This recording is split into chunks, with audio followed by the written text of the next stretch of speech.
Welcome to the Backyard Bounty Podcast from HeritageAcresMarket.com, where we aim to educate and inspire you by sharing practical information to help your homestead thrive. And now, here's your host, Nicole. Hello, everybody, and thank you so much for joining me for another episode of Backyard Bounty. I'm your host, Nicole, and today I'm joined by Stephen, founder and pan man of the field company Skillets, and today we're going to talk about all things cast iron. So, Stephen, thank you so much for joining me today. Thanks, Nicole, for having me. Absolutely. So before we get started in talking about cast iron, can you tell us a little bit more about your company and your cast iron skillets? Yeah, sure. So my brother and I started this company back in November 2014 in his kitchen in Brooklyn. And we worked on it for about a little over a year, just kind of on the side to see if we could actually pull this thing off. We could make these pans the way the antiques were. It's like, oh, the antiques are really nice. Modern cast iron, not so nice. Why? And so we spent about a year diving into that question. Easy to find out why, then it's harder to find out, can we do that? So that's what we were doing. So we kicked off Field Company with a Kickstarter in March 2016, ended up selling 15,000 pans, which was about $1.625 million. And we've been kind of improving and getting new stuff out the door regularly since, which is a lot of fun. Both my brother and I had hand-me-down antique pans, probably from our grandmother's wedding or something like that, because they were like 50s Wagners, Griswolds, and stuff like that. Actually, one was a Lodge. So we had a Lodge, a Griswold, and a Wagner. We're like, geez, this is so much nicer. And my brother was really into cooking. He's probably deserves the title of chef. And I was really into making things. I was doing furniture and leather work at the time. And so we're like, well, why don't we make this?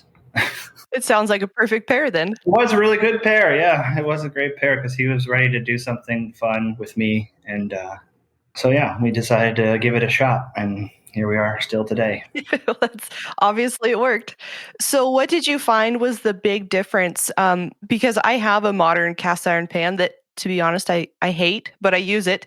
And I also have an old Wagner, and I also happen to have one of your amazing field skillets. Yeah. What is the difference? Why are most of the new ones kind of incomparable, to put it nicely, compared to the old Wagners? The simple answer is that the old stuff is lighter and smoother, and that alone takes care of quite a few variables. And so, the lighter makes it just more readily available to grab and handle, whereas the heavy stuff, you're like, I don't want to even pick that up right now. And so that was one of the things that we really worked on with ours, was like, what is the right weight? Because some of that weight is actually really useful for cooking. So, and if you look at some of the antique stuff, some of it's too light. And then you have warping problems, and then you have hotspot problems, and it's easier to break because cast iron is actually pretty brittle. You want some weight, but you don't want too much weight. And that's a huge one. Most of the antique stuff around today has kind of survived through all that, and it's good stuff. The smoothness is another factor. I mean, it's just, I think everyone sort of intuitively understands that if you have a rough surface, things are going to stick more than to a smooth surface. And that's like both fundamentally true of just rough versus smooth things. It's also true with how your brain interacts with something when it's smooth versus when it's rough. If it's rough, you don't expect anything to release off of it. And when it's smooth, you're like, oh, that should come off. And, more times than not, you're proven right. So that smoothness factor has both a great performance element to it, and it also adds a beauty factor, which, you kind of look at and you're like, oh, that looks so nice, Yes, absolutely. And then, just like some of them, we like to use this term in the company called woo-woo, because it is woo-woo, but at the same time, it's valid. In my mind, it's valid. There's woo-woo. A lot of woo-woo things have a lot of validity in them, even though you may not be able to quantify them, measure them, whatever. Sure. And to me, one of those in the older stuff is that it's obviously been handled by a human being probably a lot in its development. So it's been casted. Someone probably hand-packed the mold themselves with all the sand. And that leads to certain characteristics. And in some of my favorite pans, the person packing the sand will actually make a little mark on every single pan that's his Really? mark or her mark, but probably his mark at that Yeah. time, to signify the pride in it, but also to probably keep him honest in his work. Yeah, sure. And, then once it comes out of that, all that finishing and processing was all kind of much more handwork. With any object ever made, the feeling of a human being touching it is something you can't fake, really. Right. And that is unfortunately what has started to happen with a lot of the cast iron, which is it's moved into this manufacturing mentality, which is how do we take the human being out? I experienced that same feeling myself, especially in the early days. Why can't we just do this? And it's because there's humans involved and we're imperfect. But Right. But if you can do it, then you come up with something a lot nicer. And I think that's a huge difference. So I assume with the manufacturing of your pans that they're touched by humans as well? Yeah, we're human grinding everything, and every step of our process has pretty tight inspection protocol. So there's a lot of hands touching our pans. Awesome. I did notice when I started using this skillet, like you said, it is much lighter and it is much smoother. Like I mentioned, I have my old pans that I love. Needed something a little bit bigger, so I bought one from Sam's, and it's been. I mean, it worked, I guess. But being somebody who has a shoulder issue, a shoulder injury, I guess, that big pan is awful, and I hate using it because it's so darn heavy and stuff sticks to it, and it frustrates me every time every time I use it. Yeah. But because I had always used the vintage pans, I didn't know that there was such a difference with the modern day pans. And now I know. A lot of that is, I don't. This is sort of a type of thing that I don't think is common to be that aware of in your life. And something that hopefully with Field Company we will bring back into people's lives with our cast iron and other things we create, which is like, you don't want to use that pan. You don't really know why, though. And I'm like, I know why. Yeah. I've been thinking about this for 20 years. I know why. Like, this is why. And it's because it's too freaking heavy and it doesn't work and it's ugly. And you bought it for too cheap of a price. So you don't care. You're like, you're kind of like whatever about it. You don't want it. You don't care. The idea of taking care of it is not necessarily ingrained in your understanding of owning it, so things like that. Yeah, at this point, I'm ready to just give that one to Goodwill, and it can be somebody else's problem. I'm kind of over it. What size is it? I don't know with the vintage sizing. It's maybe 12-ish inches. Okay, so it's just one size up from the one we gave you. Mm-hmm.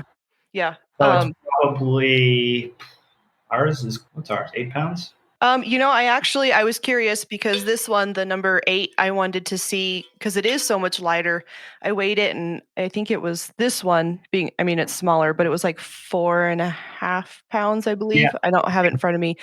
And then the other one, the bigger one, it was like, it was a lot heavier. I don't remember exactly what it is now, but I was surprised. Like, it's not just in my mind, it is significantly heavier. So our number 10 is basically a 12-inch skillet. Okay. And so the one that you have is probably is somewhere between 8.5 pounds, and ours would be 6. So yeah, I think it was about 8.5 pounds. That's going to be a huge difference. Yeah. And our number 8 is, we say 4.5. We usually give the upper end. All of our weights are the highest possible weight. Okay. For our products, we actually have about a half pound of fluctuation. We actually don't see that, but we give it to ourselves. And so most of our products kind of end not quite at the midway, but maybe just above midway of half pound below what we said. So, 4.3 is like pretty much 90% of our number 8s are going to be 4.3 pounds. But sure, we don't want someone coming to, it's 4.3. Yeah. Right. It's like, fine, it's 4.5. That's what we said. You got 2.2 pounds for free. Okay. Right. There you go. Well, yeah. And as somebody with some difficulty lifting things, it's a huge difference, and it definitely makes for an easier and more pleasant cooking experience. I think the other thing that's true about our pans, which is not quite as evident just in the weight, is our handle is pretty heavy. Yeah. Compared to the rest of the pan. So we're distributing the weight out more. whereas these little teardrop handles on a big heavy pan, that's just the losing battle from every point of view. So the handle's too small. It's super uncomfortable. You've got a ton of weight out there. Those little stubby handles get hot instantaneously. Not that ours doesn't get hot, but there is a nice delay for like 3/4 of your cooking in our pan. Like you won't have to worry about the handle being hot. Sure. So maybe we could talk then about using the cast iron skillets properly. I see a lot of do's and don'ts online, a lot of things about what you should and shouldn't cook with them, a lot of things about whether or not to use soap. So maybe if we could just start with proper use, can we use cast iron on a glass top stove? How do we make sure that they retain as non-stick as possible, and just kind of some general use suggestions? Sure. So I feel like it would be helpful to partition the way we talk in two different ways. One of them is that a lot of people want prescriptions. Just tell me what to do. And then other people want principles. Why do I do that? Sure. And the internet is generally awash with attempts at prescriptions. And because of that can get very misleading because the underlying principles don't necessarily seem consistent from one to the other. Right. So from a prescription standpoint, there's very little soap out there anymore that's going to cause damage to your cast iron pan. Okay. Just general dish soap. I've always had trouble with SH and S followed by, It's okay. I couldn't say ambulance as a kid, and then I ended up working for the ambulance, so that's ironic. Yeah, it's funny how you have those two. Anyway, so very few soaps that you're going to buy for dishes that are actually going to damage your seasoning. You've got to have like a lye in there, or you've got to have a polishing ingredient in there, or you've got to be using an upper level soap essentially to damage your pan. One that probably doesn't even exist in the grocery store in the like dish cleaning section. But a soap will degrease your pan because that's what it's supposed to do. So when you're done cleaning your cast iron pan with soap and you dry it out, it's going to look pretty dry. And a dry pan is usually not the happiest of pans. Iron, you want to keep it with some sort of coating on it to prevent moisture in the air from rusting it.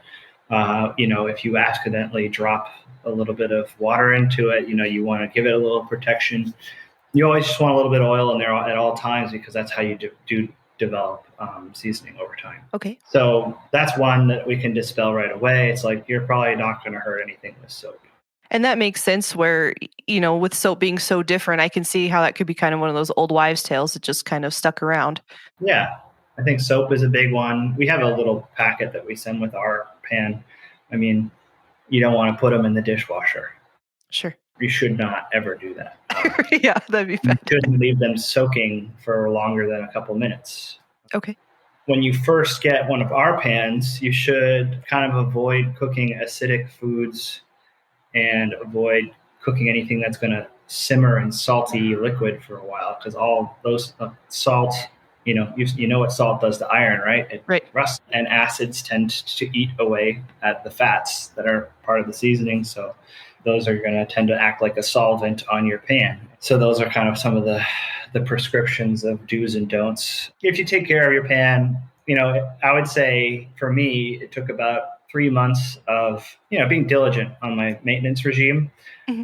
And after the end of that, I started being able to cook the salty liquids and the acids in there and not having any issues because I developed this really strong seasoning there. Sure. And again, I think there's a lot to be said for like the prescription there versus the principles there. For prescription, because I was like realizing that most people were rolling their eyes at me when I started talking about principles, I was like, fine, I'll give you some prescriptions, and here's your prescription, and here's the exact oil you should use. I've just made it for you. It's our own seasoning formula. It's got some beeswax and some sunflower oil and then some grapeseed oil in it. It's like that's going to be the best possible thing to use. And and you got to use this chainmail scrubber because that's going to clean your pan in a great way. It's not going to be so aggressive that it's going to remove things that could turn into good seasoning. So if you have like one of those kind of, I don't know, you get spots on your pan when you're cooking. And some of that stuff you should leave because it will eventually form seasoning. And the chainmail scrubber does a great job at like kind of vetting anything that's stuck onto your pan. It's like, should this stay or should it stay? And it's like, well, it seems the stainless steel scrubber seems to say, yes, it should stay. So then you leave it.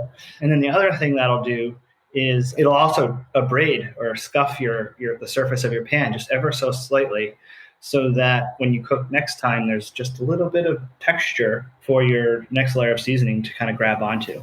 Okay. And so I have developed that prescriptive methodology for everyone to use. If you basically follow that to a T for 3 months, you're going to have really great seasoning on your pan. So if somebody's not able to purchase your seasoning product, is there any oil that absolutely shouldn't be used, or can really any oil be used to season a pan? Principally, the best oils are high in polyunsaturated fats. That's what you want to form seasoning. Prescriptively, I wouldn't keep an oil in your house that you're not already using for cooking otherwise. Sure. It's not like, oh, here's my seasoning oil bottle, right? Right. Basically, you're either going to jump into what I'm telling you, or like just be super practical. Like don't do this like middle zone spot so much. So the higher in polyunsaturated fat, the better. But I don't know if your audience is like this, but I know that I personally am not on the polyunsaturated oils train. I'm like, I don't think so. I want to eat that stuff, and I'm actually on the saturated fat train. Unfortunately, the saturated fats generally aren't going to be very good for seasoning. Okay. Fair enough. And the beeswax thing, that's interesting. I would never have thought beeswax on the pan, just because it kind of has a lower smoke point, but obviously that doesn't cause an issue. Some of the feedback we get is like, oh, I don't like the taste of this beeswax. Like, well, then you're really leaving way too much on the pan. Oh, sure. When you coat your pan right before you put it away, you are putting a tiny bit on. I think I specified like a quarter or eighth of a teaspoon. And that actually gets both the inside and outside of your pan. And then once that's all down, you actually are going to go ahead and grab a dry, either paper towel or towel, whatever you got, and you're going to wipe it to a matte finish after that. So the amount of beeswax or anything even on that pan is very, very, very, very thin. So do you heat up the pan before you put that on? You heat up the pan because you're going to be drying the pan at that point usually. Oh, okay. It's like you cook, you put it under the water to get some of the schmutz off. You've got your chainmail scrubber. Actually, you've got your brush to get the big schmutz off, and then you've got your chainmail scrubber to do your fine scrubbing and abrading. And then now you've got a wet pan, and you don't want to have a wet pan for very long, so you put that on your oven, and you dry that out. Gotcha. And that gives you the hot pan. Then you can put our stuff on there, and you do the once wax on, wax off, use that. Okay. This is why I love video. For those of you listening, you have to watch this one on YouTube.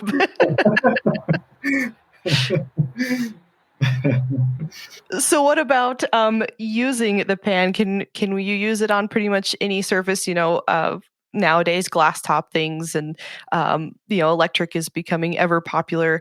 I'm going to just assume yes, because I use it and I would never buy another glass top again. But is it generally acceptable to use them on glass top or any surface that really shouldn't use cast iron on? Our cast iron is usable on every surface. There's really only two concerns that I can truly highlight. I mean, with glass, it's like, oh, you're going to break your glass. It's like, well, then be careful. Like, right. Don't use a heavy pan. Yeah, like don't slam your pan down. It's glass. It's glass. So just don't do that. How about that? And then, scratching. It's like, well, again, if you are so obsessed about scratching, what do you use on there? Right. What won't scratch? Yeah. So be careful. It's fine. We also, I think one of the concerns that people have with like induction stoves with our pans, we have a heat ring around. And so they're like, oh, it's not touching the surface of the glass. And this is one of those things that John Q. Public doesn't really ever know, which is there's actually no such thing as flat. There's no such thing as flat in cookware or in this application. But if you go to a machine shop, you can find they have those stones, flat stones. And even those are only flat to within a certain tolerance. Now that's extreme flat tolerance, mind you, but it's a tolerance. And same thing with metal. So metal has more tolerance built in.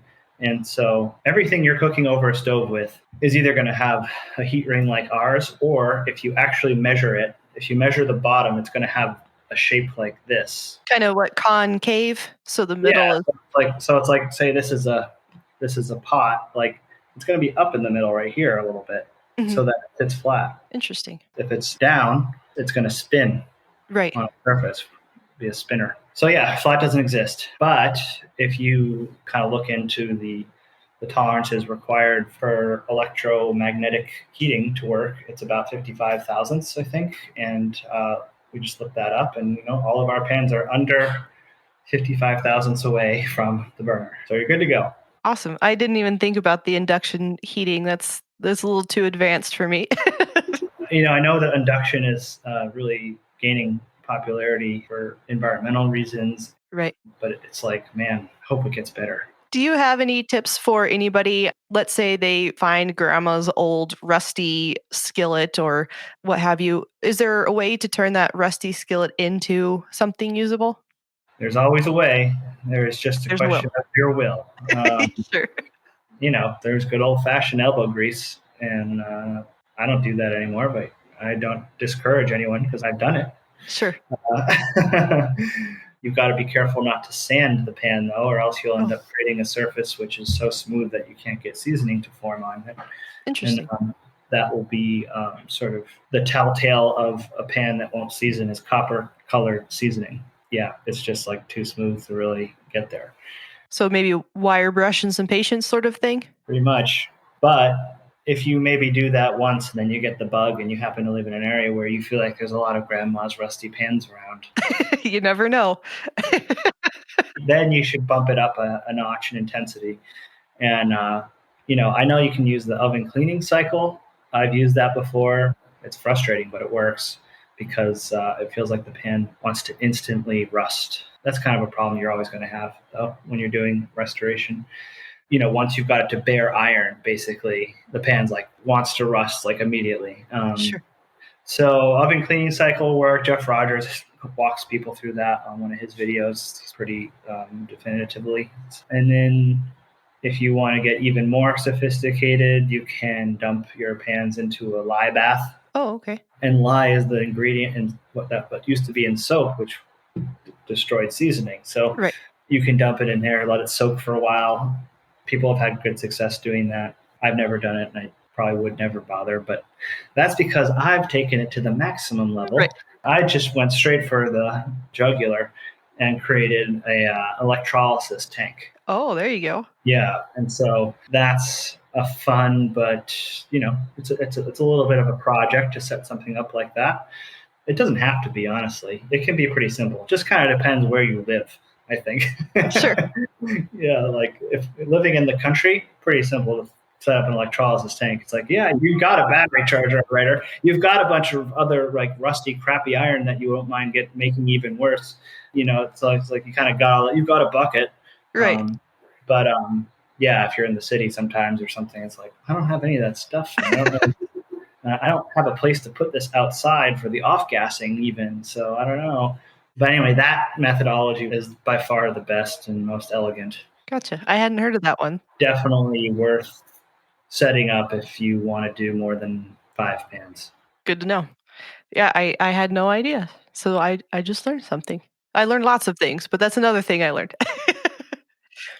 So is there any other kind of common misconceptions or things that you've heard about cast iron that you feel you need to set the record straight on? The first thing that comes to my mind is all these carbon steel folks out there who keep wanting to be like, carbon steel is better than cast iron and la-da-da-dee-da. And I'm like, I don't think that's true. And I think it's not true because I just think that carbon steel never really seasons that well. There's a couple companies that are making carbon steel that I'm like, yes, I want that in my kitchen for sure. Blank Creatives makes beautiful stuff. So I'm like, yeah, I'd like one of those. But then you've got other companies being like, why are you bothering with that cast iron skillet?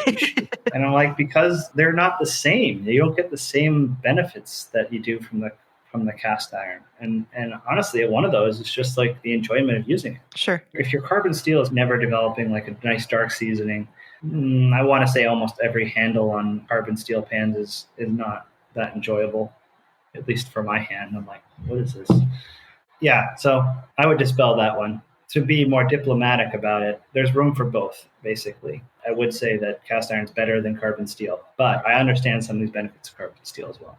Sure. Well, there's something to be said about nostalgia and something that's lasted for so many decades. Yeah, maybe you should be the guinea pig here and get back to me. I'll get right on that. You go ahead and get yourself maybe a double-handled carbon steel 12-inch or 14-inch pan, and let me know how you like it. If you pay for it, I would be glad to.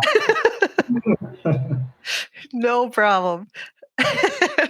So can you remind us all once again of your website and then where we can find some more information about cast iron care and use? Yeah, so fieldcompany.com, nice and simple. We have a Explore tab, and lots of information there about how to use it, how to get started, what's something we're doing. We have tons of recipes. We even have seasoned through cooking recipes that are really good. I think we do a good job sending emails that aren't terrible to our customers.